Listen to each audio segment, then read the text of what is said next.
Hey guys, Titanic in 1912 here in Moonrailing Part 2.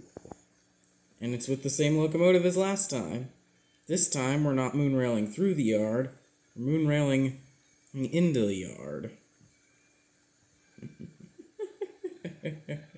This is just so absurd.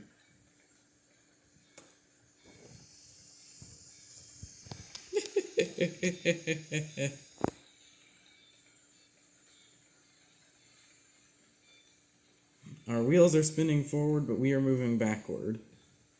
We got nothing in tow, we're not on a downhill. We're just coasting through the yard. Throttle's closed. But for some reason, and it's still doing this. Thank you guys for watching. Don't forget to like and subscribe, and I'll see you on the next video. Goodbye.